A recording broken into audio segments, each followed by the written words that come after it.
दिल्ली में civil defence volunteers के संबंध में हाल ही में कुछ जिलों के डिस्ट्रिक्ट मजिस्ट्रेट डीएम ने इंटीग्रेटेड कंट्रोल डेस्क आईसीडी से वॉलंटियर्स का डेटा मांगा है। हालांकि अभी तक ये स्पष्ट नहीं है कि ये डेटा किस उद्देश्य के लिए मांगा जा रहा है। यह मामला इसलिए चर्चा में है क्योंकि डेटा की मांग सिर्फ कुछ चुनिंदा जिलों तक सीमित है और इसके पीछे का कारण सार्वजनिक रूप से सामने नहीं आया है। सिविल डिफेंस वॉलंटियर्स दिल्ली में लंबे समय से विभिन्न कार्यों जैसे आपदा प्रबंधन, प्रदूषण नियंत्रण और पहले बस मार्शल के रूप में काम कर चुके हैं। पिछले कुछ वर्षों में इनकी सेवाओं को लेकर कई उतार चढ़ाव देखे गए हैं।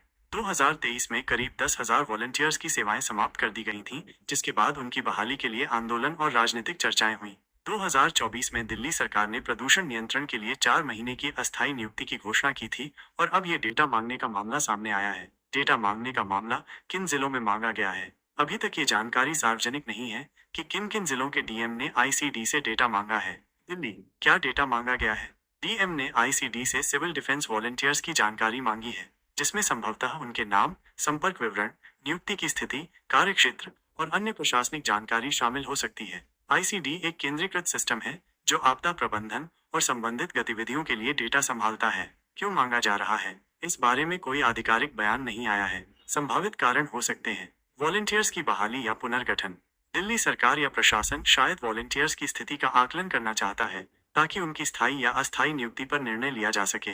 प्रदूषण नियंत्रण या आपदा प्रबंधन, चूंकि पहले वॉलंटियर्स को प्रदूषण नियंत्रण जैसे कार्यों में लगाया गया था, हो सकता है कि कुछ जिलों में नए अभियानों के लिए डेटा की जरूरत हो।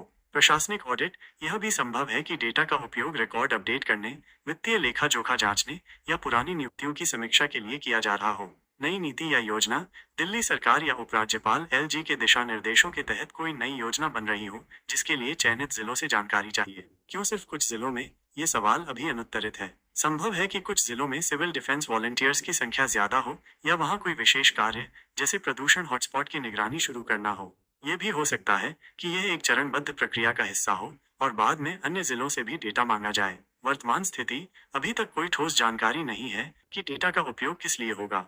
दिल्ली सरकार डीएम कार्यालयों या आईसीडी की ओर से कोई प्रेस रिलीज या आधिकारिक बयान जारी नहीं किया गया है। सिविल डिफेंस वॉलंटियर्स और उनके संगठन इस मामले पर नजर रख रहे हैं क्योंकि यह उनकी नौकरी और भविष्य से जुड़ा हो सकता है। पहले भी वॉलंटियर्स ने अपनी मांगों जैसे स्थायी नियुक्ति, वेतन बहाली के लिए आंदोलन किए हैं और अगर ये डेटा मांग उनकी स्थिति को प्रभावित करती है तो वे फिर से सक्रिय हो सकते हैं। क्या हो सकता है आगे? स्पष्टीकरण की उम्मीद।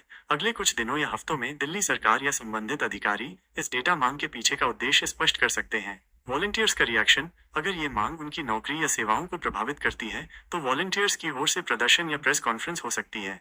नई नियुक्तियां या समायोजन, अगर डेटा का उपयोग नई नियुक्तियों या कार्यों के लिए है तो कुछ वॉलंटियर्स को फिर से काम मिल सकता है। राजनीतिक बहस, सिविल डिफेंस वॉलंटियर्स का मुद्दा पहले भी आप, बीजेपी और एलजी के बीच विवाद का कारण रहा है। ये मांग अगर किसी बड़े फैसले से जुड़ी है तो राजनीतिक बयानबाजी बढ़ सकती है। फिलहाल दिल्ली के कुछ जिलों में डीएम द्वारा आईसीडी से सिविल डिफेंस वॉलंटियर्स का डेटा मांगा गया है, लेकिन इसका सटीक कारण अज्ञात है। ये प्रशासनिक प्रक्रिया, नई नियुक्तियों या किसी विशेष अभियान से जुड़ा हो सकता है। स्थिति स्पष्ट होने के लिए हमें आधिकारिक घोषणा का इंतजार करना होगा।